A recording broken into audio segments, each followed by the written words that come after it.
Ang araw ng mga puso noon at ngayon. Dati harana, ngayon voice message.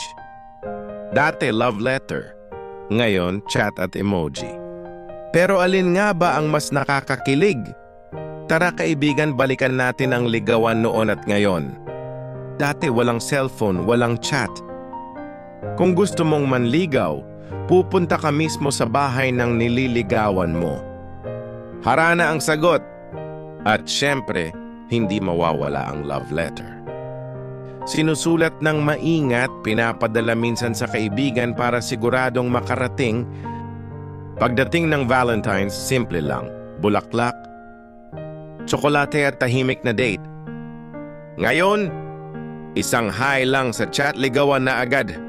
Harana, napalitan na ng TikTok duet o voice message. Love letter? Ngayon, caption na lang sa Facebook o Instagram.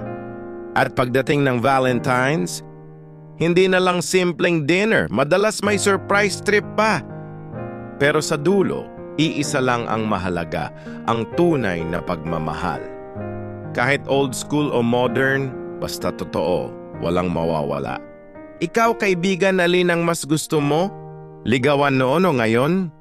Paki-like, share and comment sa baba.